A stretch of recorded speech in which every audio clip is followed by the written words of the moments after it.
Assalamualaikum warahmatullahi wabarakatuh. Innal hamdalillah nahmaduhu wa nasta'inuhu wa nastaghfiruh wa na'udzu billahi min shururi anfusina wa min sayyiati a'malina. May yahdihillahu fala mudilla lahu wa may yudlil fala hadiya lahu. Asyhadu an la ilaha illallah wahdahu la syarika lah wa asyhadu anna Muhammadan abduhu wa rasuluh sallallahu alaihi wa ala alihi wa ashabihi wa man tabi'ahum bi ihsan ila yaumiddin, amma ba'd. Kaum muslimin jemaah salat maghrib rahimani wa rahimakumullah. Alhamdulillah, kembali kita lanjutkan pelajaran tauhid tentang keyakinan untuk menambah kuat hati kita dalam kehidupan dunia ini sebagai hamba Allah Subhanahu wa taala. Kita tentunya masih di kitab Thalathatul Usul, 3 pondasi dasar yang wajib kita tahu, kita yakini serta kita amalkan amalan-amalan di atas keyakinan itu, yaitu mengenal Allah, mengenal agama Islam, dan mengenal Nabi Muhammad sallallahu alaihi wasallam. Kita masih di poin pertama, mengenal Allah. Yang mana dalam mengenal Allah ini menghasilkan ibadah-ibadah kepada Allah. Yang penulis sebutkan beberapa jenis ibadah yang kita bisa lakukan, kita yakini, kita amalkan jika kita mengenal Allah Subhanahu wa taala yang menjadi sembahan kita. Pada malam hari ini kita akan menutup poin yang pertama ini, yaitu mengenal Allah dengan 3 jenis ibadah yang terakhir yang beliau sebutkan. Kata beliau rahimahullah, wa dalilu istighatsah qauluhu ta'ala, dalil bahwasanya al-istighatsah, talabul ghaus, meminta pertolongan untuk menyelamatkan dari kesusahan. Al-isti'anah, meminta pertolongan secara umum. Kalau istighatsah, meminta juga pertolongan dan bantuan, tapi khusus ketika syiddah, ketika genting, ketika sangat susah. Itu namanya beristighatsah. Beristighatsah meminta pertolongan saat kita susah, itu bentuk dari bentuk ibadah kepada Allah. Dan bentuk ibadah ini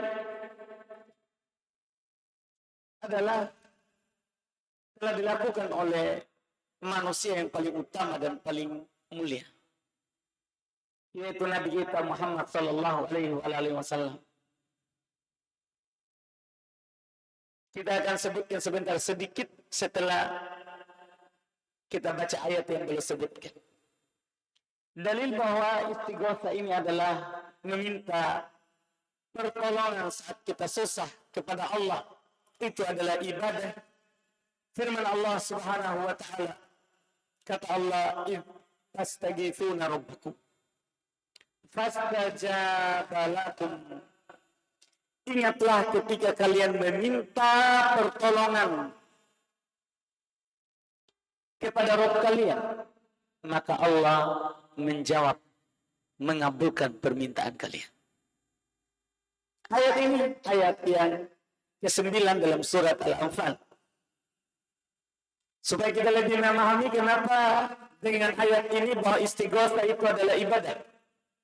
Dan dari mana juga kita pahami bahwa istighatsah itu adalah khusus saat susah. Ini ayat ada sebab turunnya.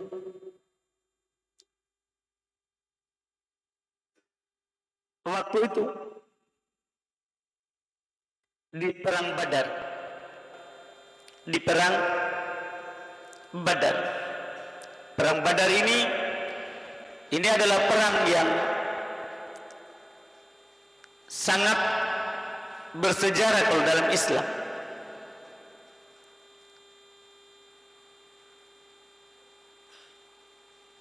Dikarenakan sebenarnya Nabi Shallallahu Alaihi Wasallam tidak keluar perang melawan pasukan musyrikin Makkah. Beliau cuma mau menghadang kafilah dagang dari penduduk Makkah yang pergi berdagang ke Syam dan akan kembali ke Makkah. Karena kalau pergi dagangnya ke arah Syam, Suriah, itu nanti jalannya melewati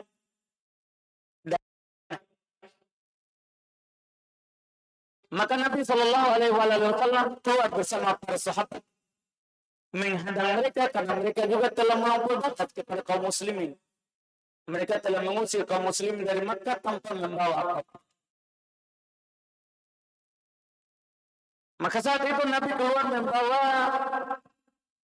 313 atau 317 orang saja.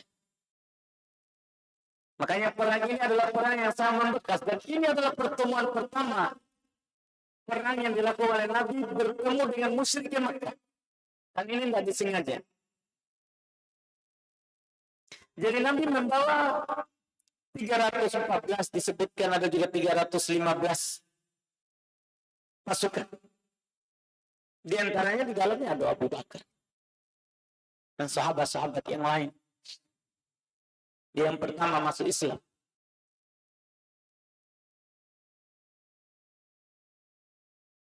Saat Nabi SAW menghadang mereka, ya di tempat namanya Perang Badar, di tempat ini, di Badar.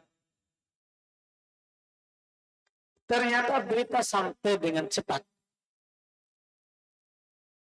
kepada orang musyrikin Makkah bahwa Muhammad dan teman-temannya sudah keluar dari Madinah untuk menghadang kafilah dagang kalian. Disebutkan dalam kisah bahwa iblis, jin berteriak. Jadi sampai cepat beritanya ke Makkah. Makanya Abu Sufyan dan siapa saja yang bersamanya, mereka juga membentuklah pasukan.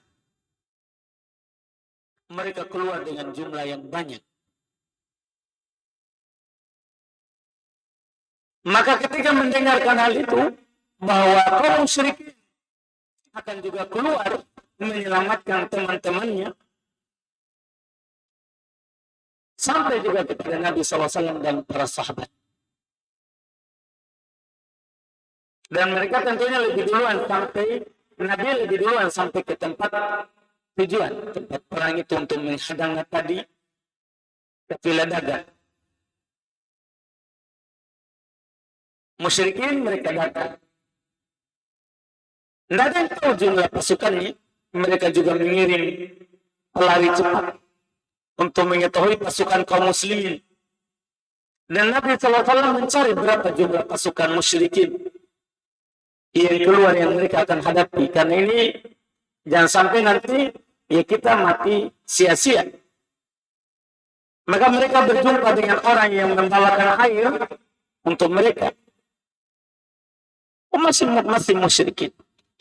Nabi SAW bertanya kepadanya, berapa itu kaum? Berapa itu jumlahnya? Dia nggak mau kasih tahu karena temannya. Iya. Cuma Nabi SAW beliau adalah manusia yang paling cerdas, tentunya pilihan Allah. Jadi dia nggak dikasih tahu, beliau bertanya, berapa mereka potong unta? Berapa yang mereka sembelih untuk makanan pasukannya? Orang itu tentunya, ini kan masalah makanan saja. Iya, akhirnya dia kasih tahu. Dia sembelih unta sekitar 7-10. 7-10. Maka kata Nabi kepada para sahabat, mereka 1000. Mereka 1000. Karena biasanya satu unta itu dimakan oleh 100. Itu ukurannya. Iya. Mereka berarti 1000 sekitaran itu. Iya, 700 sampai 1000. Sementara kaum muslimin kita sudah dengar tadi, hanya 300 lebih orang. Maka Nabi SAW bermusyawarah dengan para sahabat, bagaimana ini kita pulang ke Madinah atau kita berjumpa sekarang. Masalahnya ini bukan hanya kopi ledaga yang kita mau hadap, tapi ada pasukan musyrikin datang membantu. Maka para sahabat menegaskan, kami tidak akan berkata seperti perkataannya kaumnya Musa. Kaumnya Musa kan dia bilang, kan kamu pergilah perang bersama Allah, kami di sini akan tetap duduk. Artinya mau pergi. Sahabat bilang, kami tidak akan berkata seperti itu. Kamu perintahkan, kami perang, siap perang. Kami bersamamu. Maka Nabi SAW memutuskan untuk bertahan kalau kita perang. Disitulah beliau tadi beristighotsah kepada Allah. Beliau berdoa, Allahumma anjiz li ma wa'adtani. Ya Allah, kabulkanlah, penuhilah apa yang kau telah janjikan kepadaku. Allahumma in tuhlik hadhihi al-isabah min ahli Islam ala tu'bad bil ard. Ya Allah, kalau kau membinasakan kelompok ini, 100 lebih ini, 300 lebih orang ini, maka kamu tidak akan disembah lagi di muka bumi. Karena Nabi waktu itu perang dari awal Islam, awal beliau hijrah, masih sedikit orang. Mereka keluar semuanya, sisa perempuan dan orang-orang yang tidak bisa keluar di Madinah. Karena mereka kira ini orang sedikit, kita kadang saja kita keluar semuanya yang kita miliki. Makanya Nabi bilang, kalau engkau binasakan ini kelompok, maka tidak ada lagi yang akan menyembahmu di muka bumi. Beliau terus berdoa seperti itu sampai jatuh, dalam riwayat jatuh ridahnya dalam sejarah.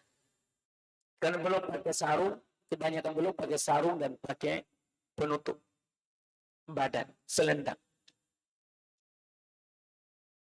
Sampai jatuh ridahnya dalam Abu Bakar pengutkan dan beliau berkata, ya Nabi Allah, kafir. Iya, pasti Romo dan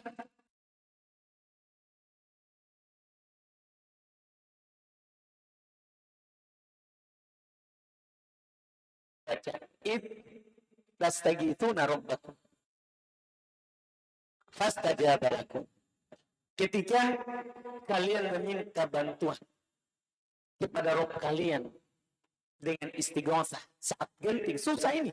Banyak pasukan musuh 1000. Muslimin cuma 300 belasan orang. Ini genting. Iya. Karena kelipatannya banyak. Kelipatannya banyak. Maka Allah Subhanahu wa taala mengabulkan permintaan Nabi. Sebelum perang, kebiasaannya sudah berhadapan dengan banyak sekali pasukan musyrikin dan berbaris di hadapannya 300 belasan orang itu. Iya, musyrikin menyombongkan diri dengan hal tersebut karena sedikit. Iya. Tetapi di orang musyriknya sendiri sebenarnya sudah ada rasa takut. Karena mereka sudah punya mimpi buruk. Yang mereka juga bermimpi bahwa akan masuk darah-darah di sebuah rumah Makkah. Artinya akan ada yang meninggal. Jadi mereka keluar itu sudah takut memang. Walaupun banyak tapi mereka punya rasa takut. Maka sebelum perang, diutuslah dulu yang akan bertanding duluan. Waktu itu diutus 3 orang masing-masing. Dan 3 orang itu semuanya mengalahkan musyrikin. Mengalahkan musyrikin. Disitulah ketika itu terjadi, maka bangkitlah biasanya Iya. Tentunya keberanian orang yang berperang. Orang musyrikin bangkit dengan kemarahannya karena meninggal temannya. Sementara kaum muslimin, wah kita akan menang karena awal kita start sudah membunuh 3 orang. Disitulah Allah Subhanahu wa taala turunkan bantuannya kepada Nabi kita. Kata Allah, "Anni mumiddukum bi alfin minal malaikah." Saya akan membantu kalian dengan 1000 pasukan dari kalangan malaikat. Makanya kaum musyrikin heran.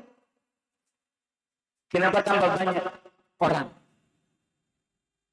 Situlah mereka kalah. Mereka kalah. Ini kita tentunya tidak mau membaca sejarah. Kita cuma mau sebut bahwa ini istighotsah adalah ibadah. Saat susah. Saat genting. Makanya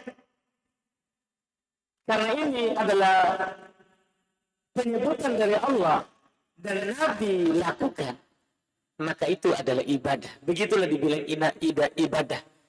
Karena sebenarnya di ayat tidak ada perintah. Yang membuat istighotsah ini adalah ibadah. Tidak ada perintah. Allah cuma katakan, "Istagitsuna rabbakum."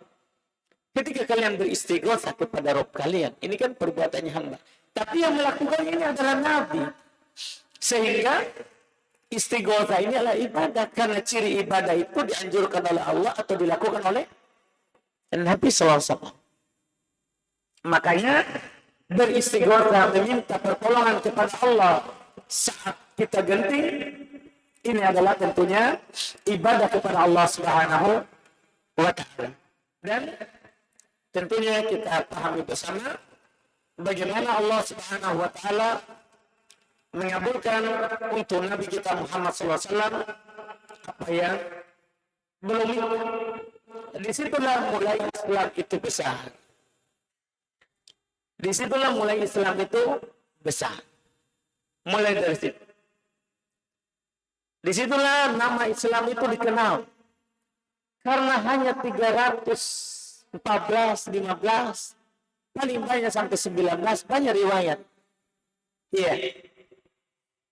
Itu mengalahkan 1000 musyrik. Disitulah mulai banyak yang masuk Islam. Iya, satu persatu orang masuk Islam. Sampai tentunya nanti ada perang Uhud. Setelahnya lagi dengan melihat itu banyak orang-orang pemberani dari kalangan Arab masuk Islam.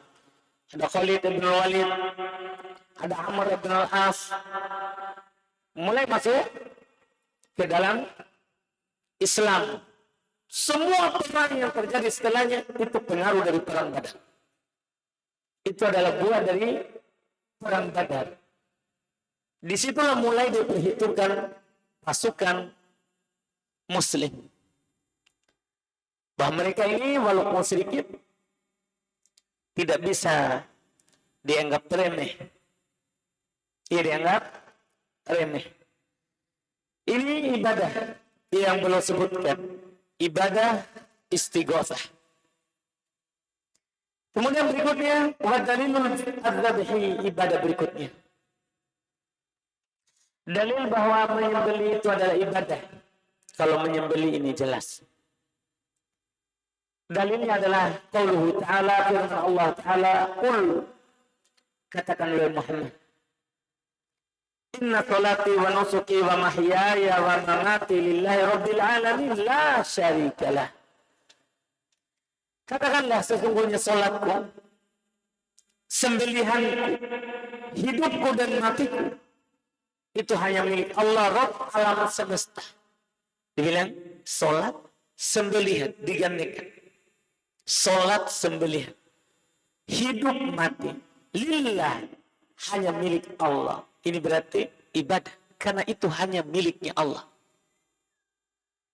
Rabb alam semesta terus ditutup, la syarikalah. Tidak ada sekutu baginya. Ketika sesuatu itu milik Allah dan bilang tidak ada sekutu, itu hanya bentuk ibadah. Ditambah lagi digantikan dengan sholat. Kan kita tidak ragukan. Sholat itu ibadah. Yang digantikan dengannya tentunya juga ibadah. Dan sering sekali sembelihan itu digantikan dengan sholat. Sering kita hafal semua surat Al-Kautsar. Inna a'tainakal kautsar fasholli li rabbika wanhar. Digantikan salatlah untuk Rabbmu wanhar, dan berkurbanlah. Menyembelihlah untuk Rabb. Ini jelas. Makanya Nabi SAW bersabda yang beliau sebutkan Rabinas sunnah. Dalil dari sunnah beliau sebutkan Quran dan sunnah dua. Kan di sana juga sedikit orang menyembelih untuk selain Allah. Rabinas sunnah dari sunnah hadis Nabi SAW bersabda la'anallah man dzabha li ghairillah. Allah melaknat orang yang menyembelih untuk selain Allah. Dilaknat orang yang menyembelih untuk selain Allah. Apakah itu kuburan, pohon, sungai, laut, apapun. Bahkan untuk orang soleh yang berdiri selain Allah. Allah laknat. Dan menyembelih untuk selain Allah ini termasuk kemurtadan. Adalah kemurtadan. Pembatal Islam, kekafiran. Bisa menyebabkan orang masuk neraka. Apapun bentuk sembelihnya, yang penting niatnya karena selain Allah, itu jadi sebab masuk neraka. Menjadi sebab masuk neraka. Tidak sama bagi kita. Hadis orang sebelum kita masuk neraka karena lalat. Nabi ceritakan, dakhala rajulun fi dhubabatin nar. Seorang lelaki masuk ke dalam neraka karena seekor lalat. Lalat. Belum ceritakan maka rajulani di Korea. Dua orang laki-laki melewati sebuah kota, sebuah kampung. Kampung ini punya sonam, punya berhala. Dia nggak mau kasih lewat orang yang melewati kampungnya kecuali harus berkurban. Harus ada sumbangannya. Harus sumbang kalau mau lewat. Tidak bahaya, ini kualat. Iya. Maka datang seorang. Orang pertama datang, dia bilang, korib, berkurban dulu. Dia bilang, saya tidak punya apa-apa. Maka dikatakan oleh penduduk kampung itu, korib walau dibaba, potonglah, walaupun seekor lalat. Maka dia tangkap lalat, dikorbankan untuk selain Allah. Dibiarkan lewat, masuk neraka. Jadi lewat kampung, tapi tidak lewat neraka. Karena di punggung neraka dibentangkan jembatan. Siapa yang lewat? Surga. Yang tidak lewat, jatuh neraka. Orang tadi. Yang satunya lagi sama, diperintahkan begitu, dia langsung bilang di awal. Ketika dia katakan, korib, berkurban. Sama dia bilang, saya tidak punya apa-apa. Korib walau berkurban walaupun seekor lalat. Langsung dia bilang, ma kuntu liuqorriba li ghairillahi syai'an. Itu pernyataan. Saya tidak akan pernah berkurban, menyembelih untuk selain Allah sesuatu apapun. Apapun itu, walaupun kamu suruh lalat. Maka dipotonglah lehernya. Karena dia tidak mau berkurban. Kata Nabi, fadakhala jannah, masuk surga. Jadi gara-gara lalat masuk surga. Gara-gara lalat masuk neraka.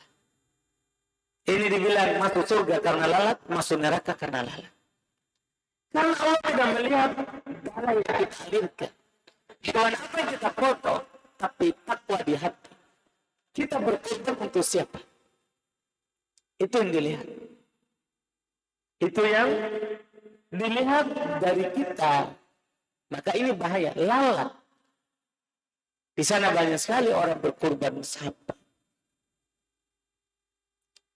kambing, ayam. Bahkan yang anehnya ayam nggak cukup ayam. Ayamnya ada ketentuan khusus. Harus hitam. Semuanya, biar matanya semua hitam. Kukunya, kakinya, bulunya. Pokoknya harus. Itu yang kasih syarat siapa? Jin. Karena makin susah berarti makin serius. Dia menghambakan diri kepada selain Allah. Iya. Ini bahaya. Pertama dilaknat. Kedua beribadah kepada selain Allah. Akibatnya neraka. Na'udzubillah. Ini sembelih. Dia adalah ibadah. Terakhir wa dalilun nadar. Dalil nadar. Bernadar itu ibadah. Tidak boleh kita bernadar untuk melakukan sebuah peribadatan kepada selain Allah. Nadar itu seorang mewajibkan dirinya apa yang tidak wajib. Kalau saya sembuh, saya akan puasa 3 hari. Misalnya. Ini namanya nadar taat. Kata Nabi, man nadara ayuti Allah falyuti'hu. Siapa yang bernadar untuk taat kepada Allah, lakukan nadarnya. Jenis kedua, kalau saya diberikan kelulusan di tes PNS kali ini, saya akan pergi ke kuburan untuk berkurban. Sembeli. Wah, ini nadar syirik. Tidak boleh dia taat. Tidak boleh. Kalau sudah terlanjur dan dia sebelumnya tidak tahu. Karena kenapa dia lakukan seperti itu? Pasti ada penyagungannya di situ. Ke tempat itu. Maka di sini tidak boleh dia taat. Tidak boleh dilakukan. Dan ini syirik. Kalau dia lakukan, syirik. Kata Nabi Muhammad, nadara ayyasi Allah fala ya'si. Siapa yang bernadar untuk bermaksiat kepada Allah, tidak boleh dia maksiat kepada Allah. Dilarang. Kapan dia lakukan? Maka dia telah bermaksiat kepada Allah. Nadar maksiat. Ada seorang sahabat bernadar sebelum masuk Islam. Sebelumnya, dia sudah bernadar untuk berkurban di sebuah tempat yang namanya Buana. Nama daerahnya. Dia ceritakan itu kepada Rasulullah. Bahwa dulu saya sebelum Islam waktu jahiliyah bernadar untuk berkurban di Buana. Di sebuah tempat yang bernama Buana. Dia bertanya, apakah boleh saya penuhi itu nadar? Karena ini berkurban, menyembelih. Kan menyembelih ibadah. Nabi sebelum, tidak langsung bilang, lakukan. Tidak. Nabi bertanya dulu, hal tiawatan yu'bad? Karena ketika seorang bernadar kepada sebuah tempat, itu kenapa di situ? Jangan langsung bilang boleh, atau jangan langsung bilang tidak boleh. Ini cara syariat. Tanya dulu. Kata Nabi, hal fiha watanun yu'bad? Apakah pada tempat itu ada berhala yang disembah? Dia bilang tidak. Tidak ada. Setelah itu Nabi bertanya lagi, hal kana fiha min ayat al-musyrikin? Apakah di tempat itu biasa dilakukan perayaan musyrik? Perayaan jahiliyah? Dia bilang tidak. Tidak ada. Saya cuma mau potong saja di daerah itu. Tidak ada berhala, tidak ada perayaan sebelumnya di situ. Maka kata Nabi, aufi binadrik, penuhi nadarmu. Berarti tidak ada masalah. Penuhi nadarmu, tidak ada masalah. Berarti kalau seandainya ada jawabannya, di situ ada watan, ada sembahan. Tidak boleh. Atau di situ biasanya ada perayaan musyrik, perayaan kekafiran yang biasa mereka lakukan. Tidak boleh walaupun ada kuburan. Tapi ada perayaan jahiliyah. Ada perayaan yang bau-bau syirik. Tidak boleh. Makanya Nabi bertanya dulu. Ketika Nabi mengatakan penuhi nadarmu, oh berarti itu ibadah. Kalau itu adalah taat. Makanya di sini boleh sebutkan dalil. Wa dalilun nadir qauluhu ta'ala. Dalil nadar adalah firman Allah Ta'ala, yufuna bin nadri wa yaqafuna yawman kana syarruhu mustatira. Mereka memenuhi nadarnya dan mereka takut akan satu hari yang keburukannya itu merata. Di sini sisi nadar itu ibadah karena Allah memuji, Allah menyanjung orang yang memenuhi nadarnya. Orang yang memenuhi nadarnya. Maka dia ini adalah bentuk ibadah dari ibadah kepada Allah. Walaupun kita sendiri tidak dianjurkan untuk selalu bernadar. Enggak. Tapi kalau kita sudah bernadar, wajib kita penuhi. Tapi jangan mulai nadar. Karena nadar itu kata Nabi, innahu la ya'ti bi khair. Nadar itu tidak mendatangkan kebaikan. Wa innama yustakhraju bihi minal bakhil. Dia itu hanya mengeluarkan orang dari kekikiran. Masa ada sesuatu baru kita mau beribadah kepada Allah? Ini orang kikir menyembah Allah. Iya, ini bahaya. Nanti kalau senang beribadah kepada Allah, kalau susah tidak beribadah. Karena dia mau beribadah kalau ada dari Allah dia lihat. Tidak boleh seperti itu. Kita ini harus beribadah kepada Allah kapanpun, dimanapun sampai kita meninggal. Wa'budullaha ya wala tusyriku bihi syai'a. Ini perintah umum. Sembah Allah, jangan syirik. Dan juga ada ayat wa'budu rabbaka hatta ya'tiyakal yakin. Sembah Rabbmu sampai datang kematian. Tidak boleh ada mau baru kita rajin ibadah. Karena memang kita lihat begitu, ada sebagian orang begitu. Sudah mulai susah, ibadahnya rajin. Dia sering masuk masjid, bahkan bertanya, Ustadz kapan penerimaan santri? Dia mau mondok. Kalau sudah susah begitu. Tapi kalau sudah senang, dagangannya lancar, mulai sibuk. Iya, mulai sibuk. Tidak ke masjid lagi. Tidak pernah lagi taklim. Ditanya, kira mungkin masuk pesantren. Lupa. Itu susah manusia begitu. Itu menunjukkan dia tidak bagus dalam ibadah. Ada sesuatu dia rajin, tidak ada baru tidak rajin. Tidak boleh begitu. Makanya ini nadar ditutup pintunya. Di sana ada ulama berpendapat seperti Syekhul Islam Ibnu Taimiyah mengatakan bernadar itu haram. Karena Nabi bilang, la ya'ti bi khair. Nadar itu tidak mendatangkan kebaikan. Itu orang kikir saja yang begitu. Tapi kalau kita sudah terlanjur nadar, penuhi selama itu ketaatan. Cuman jangan dimulai. Dapat sesuatu, lakukan saja ibadah tanpa nadar pun. Tanpa nadar pun. Ini selesai, alhamdulillah, bentuk ibadah. Dengannya kita tamat dari yang namanya mengenal Allah secara mendasar. Iya, mengenal Allah secara mendasar. Setelah itu kita akan masuk di asal kedua, mengenal Islam, agama yang kita pegang. Ini nanti insya Allah kita akan membacanya di pertemuan berikutnya.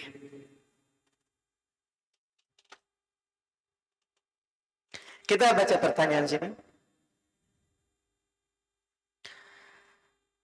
Bolehkah mata mengarah ke depan saat sholat? Memang mata ke depan. Mau kita arahkan ke belakang? Iya, mata itu memang ke depan saat sholat. Iya, ke depan. Kita pandangannya saat sholat ke depan. Nabi kalau sholat belum pandang ke depan. Ada hadis, Nabi kalau sholat memandang tempat sujud, do'if. Do'if hadis memandang tempat sujud. Iya, walaupun ulama Syafi'iyah mengatakan tetap sunnah walaupun hadisnya do'if, bukan karena hadisnya, tapi karena bisa membuat khusyuk. Itu saja alasan.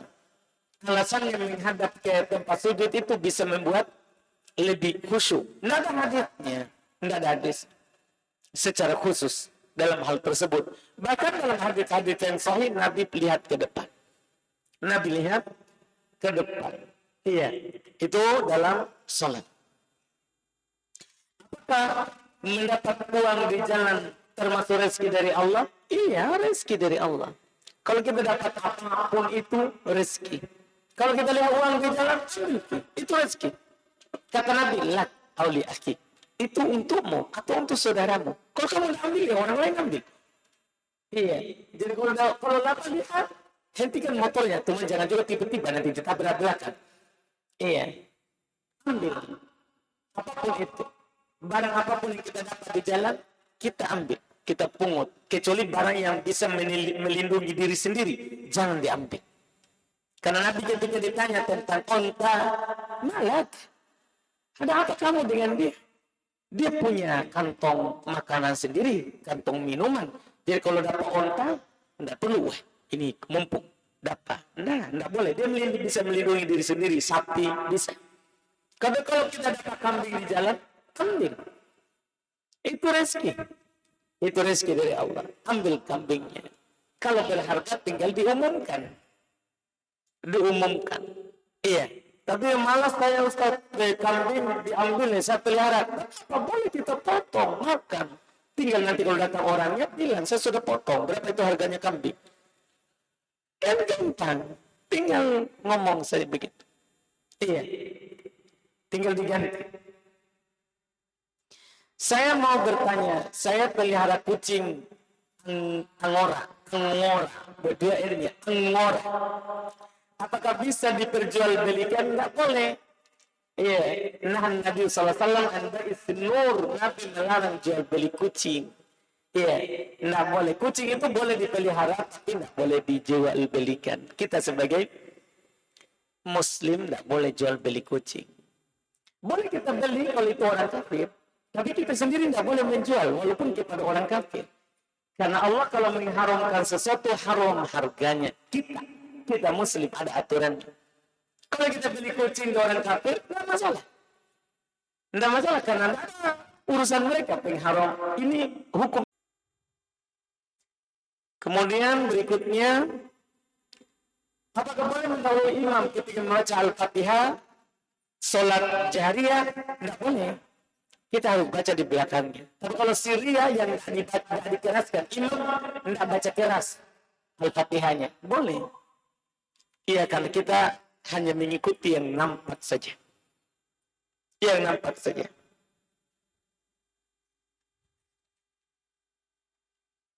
Bagaimana ciri gambar makhluk bernyawa? Yang ada hidung, mata, telinga. Kata Nabi, aswar ros. Gambar itu kepala. Dari kapan ada kepalanya? Gambar. Maksudnya kepala. Kan ada yang bisa hidup tanpa kepala. Ada nggak hidup tanpa kepala? Tidak ada. Dari gambar itu kepala. Ada hidungnya. Ada matanya. Iya, ada telinganya. Itu dibilang gambar. Itu dikatakan gambar. Anak ini bertanya, Ustaz, anak tetangga 5 bulan yang lalu sudah diakikah. Setelah dia tahu bahwa nama anaknya tidak bagus dan dia ingin mengganti nama anaknya itu, Ustaz, ingin mengganti anaknya itu, Ustaz. Pertanyaannya, apakah tetangga anak itu harus mengakikah anaknya lagi, Ustaz? Tidak. Akikah itu sekali saja. Iya. Enggak. Akikah, ya mungkin salah paham ini. Akikah itu tidak ada kaitannya dengan pemberian nama. Akikah itu karena kelahiran, bukan karena pemberian nama. Dengan 1 dirham. Maka Imam Ahmad berbekam dan dia bayar bekam-bekamnya seperti bayarannya yang dilakukan oleh Nabi. Seminimal sekali. Itu yang kita lakukan tentang ilmu itu. Mengapa ilmu harus dibarengi dengan iman? Karena ilmulah kita bisa beriman. Sebab utama kita beriman adalah ilmu. Tidak ada orang bilang, saya beriman Ustaz, tapi tidak punya ilmu. Tidak mungkin. Gimana caranya kita bisa beriman? Tidak ada ilmu. Harus kita tahu ilmu tentang Allah, baru kita bisa percaya Allah. Kan tidak mungkin kita percaya sesuatu kalau kita tidak tahu. Lihat anak bayi, sembarang dia lakukan. Sembarang dia makan, sembarang dia sentuh. Biar dia api dia sentuh. Itu anak bayi. Tapi ketika dia sentuh, dia rasakan panas, berarti sudah mulai punya ilmu. Nanti dia tidak sentuh lagi. Kenapa itu? Karena sudah punya ilmu. Oh ternyata ini kalau saya sentuh bahaya. Bahaya. Ya ini yang harus dipahami. Jadi dia tidak mungkin beriman tanpa ilmu. Tidak mungkin beriman tanpa ilmu. Makanya Allah Subhanahu wa taala katakan, "Yarfa'illahu alladziina aamanu minkum walladziina utul ilma darajat." Allah Subhanahu wa taala mengangkat orang-orang yang beriman di antara kalian dan yang diberi ilmu beberapa derajat. Kata para ulama, yang beriman tanpa ilmu itu beda dengan yang beriman dan punya ilmu. Lebih tinggi yang beriman punya ilmu daripada yang beriman saja tanpa ilmu. Tanpa ilmu, karena Allah gandengkan.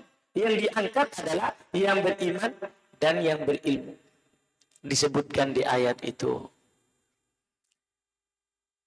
Apakah sah solat saya? Jika saya solat berjamaah tapi saya di saf terpisah dari jamaah yang lain. Dikarenakan ada anak saya yang sedang tertidur. Dan saya khawatir kalau tiba-tiba dia terbangun. Lantas saya tidak di dekatnya. Anak saya biasa langsung menangis. Iya. Kalau safnya di depan penuh, sah. Tapi kalau kosong, salah. Kita berdosa. Tak sah sholat. Bagusnya adalah kita angkat saja anak ke saf. Kita tidurkan dia ke arah sujud. Jangan dibentangkan ke arah orang. Tapi ke arah sujud. Nanti tinggal kita sujud. Kan boleh. Di antara anak. Nah apa? Nanti tinggal nangis. Langsung gendong. Tinggal kalau nangis. Gendong anaknya. Boleh orang menggendong anak saat sholat. Dibolehkan. Telah dilakukan oleh Nabi kita Muhammad SAW. Beliau waktu sholat menggendong cucunya. Kalau sujud beliau turunkan, kalau naik berdiri beliau gendong lagi. Apakah meninggalkan kedua orang tua atau memilih pisah rumah karena orang tua saya masih melakukan ajaran nenek moyangnya, sedangkan saya sudah menasihatinya dan mendoakan mereka. Hanya saja mereka tetap masih melakukan kesyirikan. Kalau kita belum menikah, situ saja dulu. Nanti kalau menikah baru kita pisah. Iya, kalau kita belum menikah sama saja orang tua. Itu lebih bagus. Allah berfirman di Quran, "Wa in jahadaka ala an tusyrika bima laysa laka bihi ilm fala tuti'huma wa sahibuhuma fid dunya ma'rufa." Jika kedua orang tua memaksa kamu untuk berbuat syirik, memaksa, apalagi kalau orang tua mau tidak paksa, dia cuma tidak mau ikut kita. Kalau orang tua menyuruh saja kamu untuk melakukan syirik, jangan taati. Cuma tidak dibilang durhaka, tidak, tapi jangan ikuti. Setelahnya, wasahibuhuma fid dunya ma'rufa, tetap temani keduanya selama masih hidup di dunia ini dengan ma'ruf, dengan baik. Jadi jangan ikuti ajakan dosanya, tapi kamu tetap harus taat pada yang lain. Tetap temani. Itu Islam. Kecuali kita sudah punya istri, itu lain. Karena kita punya hak untuk memberikan tempat tinggal kepada istri. Itu namanya ada alasan yang syar'i. Itu namanya ada alasan yang syar'i. Wallahu a'lam. Apakah ada bacaan khusus saat kita melewati area pemakaman Muslim dan non Muslim? Kalau Muslim iya, kita baca doa kubur. Assalamualaikum ya ahlad diyar minal mu'minina wal mu'minat wa inna bikum insyaallah lahiqun. Iya, kita doakan keselamatan untuk mereka. Doakan untuk keselamatan untuk mereka. Keselamatan atas kalian, wahai penghuni kubur. Dan sungguh kami juga akan ikut dengan kalian insya Allah. Iya, kita baca doa kubur. Apakah saya berdosa jika menolak melakukan hubungan suami istri karena saya sedang berpuasa? Dan sebelum saya berpuasa, saya sudah meminta izin suami terlebih dahulu. Dan diizinkan karena mau bayar kala puasa. Tidak berdosa. Apalagi ini puasa wajib. Iya, tidak berdosa. Berdosa itu tanpa izin. Kalau kita tidak izin sama suami, baru kita langsung puasa, berdosa kalau kita beralasan puasa. Untuk menolak ajakan suami, tidak boleh. Tidak boleh memang seorang perempuan, seorang istri berpuasa, sementara suaminya ada di rumah. Tapi kalau dia sudah izin, tidak boleh dia batalkan amalannya. Suaminya juga harus paham, sabar, ini hanya jam-jam. Iya, sabar, sebentar setelah maghrib langsung kita buka. Pakai itu. Bilang saja begitu. Pokoknya sebentar buka, selesai, start kita sampai subuh. Sabar. Itu kasihan, bantu istrinya. Wa ta'awanu 'alal birri wat taqwa, kata Allah. Saling membantulah di atas kebaikan dan ketakwaan. Ustaz, apa hukumnya mengirim stiker gambar makhluk bernyawa dan emoji lewat pesan WA? Kalau maksudnya itu yang gambar kepala atau gambar foto orang? Kalau foto orang tidak boleh.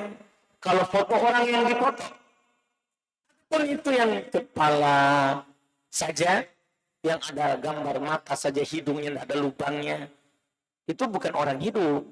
Tidak ada orang hidup begitu. Kalau ada orang hidup begitu, tidak boleh juga. Orang hidup begitu, tidak ada, sehingga aneh dimulaikan hal tersebut. Iya, itu tidak masuk dalam gambar yang bernyawa. Apakah wajib bagi wanita yang sholat sendiri mengeraskan suara pada saat sholat subuh, maghrib, dan isya? Tidak. Dan laki-laki juga. Laki-laki juga kita disepakati oleh para ulama bahwa menjaharkan bacaan saat sholat jahriyah itu sunnah. Laki-laki itu pun perempuan. Cuma imam kan dia wajib jaharkan karena supaya diikuti. Tapi kalau kita sholat sendiri, sunnah kita jaharkan, bukan wajib. Sunnah. Walaupun itu adalah sholat jahriyah. Jadi itu harus dipahami. Menjaharkan suara, mengeraskan suara. Saat sholat subuh, isya, maghrib, isya, itu sunnah. Itu sunnah. Wallahualam. Bagaimana hukum jika suami tidak terlalu memikirkan ibadah istri dan anak-anaknya? Jika istri yang terkadang tidak sholat pada waktunya tidak ditegur, meminta anaknya pakai hijab jika keluar rumah, meski anaknya belum balik, ya, tidak boleh seperti ini. Ini kekurangan. Ya, seorang harus jaga dulu dirinya, baru keluarkan. Allah berfirman, ya ayyuhalladzina amanu, terus gitu ya. Qu anfusakum wa ahlikum naro. Awalnya apa? Ya ayyuhalladzina amanu. Saudara, kita hafal. Mana saudaraku itu? Mana Rifki? Kita hafal di ayatnya itu. Apa itu ayat? Ya ayyuhalladzina amanu. Terus Qu anfusakum wa ahlikum naro. Wahai orang-orang yang beriman, jaga diri kalian. Diri dulu. Yang pertama itu. Wa ahlikum, dan keluarga kalian. Neraka. Dari neraka. Itu kata Allah Subhanahu wa ta'ala. Dia jaga dirinya. Apakah takut kepada guntur atau kilat termasuk takut sihir? Tidak. Itu takut tabiat. Kecuali takut itu membuat kita tidak sholat. Kalau takut guntur tidak sholat. Tidak boleh. Iya, tidak boleh. Tapi kalau takut saja, itu takut tabiat. Apakah sudah benar cara saya menebus kesalahan atau dosa kepada seseorang dengan cara berbuat baik kepadanya tanpa harus saya terus terang meminta maaf karena telah mencelanya? Saya takutnya menimbulkan perkara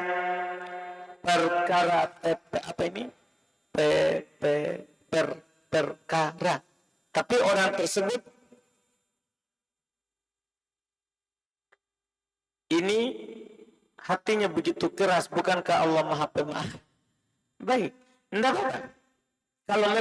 Kalau kita terus terang minta maaf kepadanya itu malah akan lebih memudaratkan, maka tidak apa-apa, kita berbuat baik saja kepadanya sebanyak-banyak.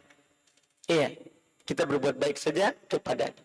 Saya mempunyai teman dahulu yang suka gibah atau mengadu domba saya untuk membenci si fulana. Apakah salah jika saya menghindarinya? Karena dia dengan menceritakan orang lain mencari muka kepada saya agar ia terlihat lebih baik. Kalau membahayakan, boleh kita menghindarinya. Kalau membahayakan kita, boleh kita menghindarinya, tidak masalah. Cuman kalau dia datang, tetap kita berbaik padanya.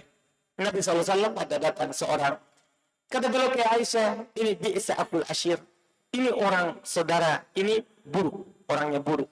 Tapi kalau orang itu sampai kepada beliau, beliau berbuat baik kepadanya. Jangan sampai nanti orang akan menganggap bahwa ini Islam buruk sekali. Enggak. Jadi kita hindar, tapi kalau dia datang, kita senyum, kita sapa, kita salam. Jadi itu bedakan. Saat dia berjumpa dengan kita dan saat kita menghindar dengannya.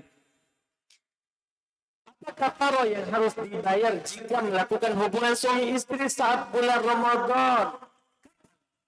Siang atau malam? Bila ini harus ngomong. Iya. Karena kalau malam boleh. Tidak ada kafaro apa-apa. Kalau malam Ramadan dari maghrib sampai ada subuh itu boleh. Adapun kalau setelah adzan subuh atau sebelum maghrib itu tidak dibolehkan. Ada kafaronya. Kafaronya 3 pilihan. Iya, kalau mampu bebaskan budak. Ini sulit, tidak ada sekarang budak. Iya, kalau nggak bisa maka berpuasa 2 bulan berturut-turut. Oh ini agak sulit. Sebulan saja ini dia jatuh. Apalagi mau 2 bulan. Iya, tapi kalau bisa dia puasa 2 bulan berturut-turut tanpa putus. Bahkan nggak boleh putus oleh Id. Kalau putus hari, 0 lagi. 0 lagi. Ya berat ini masalah. Terus kalau tidak mampu, maka dia kasih makan 60 orang miskin. Kafaronya itu 60 orang miskin. 60. Jadi kalau 2 hari 120. 30 hari ya kali lagi. Iya, kalau setiap hari dilakukan. Iya, makanya bersabar. Sabar, siang sedikit sekali. Iya, siang sebentar sekali. Cuman tidak bisa kita bilang setannya banyak. Enggak ada setan di luar Ramadan. Hawa nafsu. Setan enggak ada di Ramadan, di belenggu. Enggak. Cuman hawa nafsu yang tinggi. Apakah boleh wudhu dalam WC tapi pintunya tertutup? Dan apakah boleh sholat menggunakan niqab atau cadar? Boleh seorang wudhu dalam WC. Yang penting WC-nya bersih. Tidak ada najis. Ya, ada bekas kencing tapi sudah disiram misalnya dengan air yang banyak sudah turun.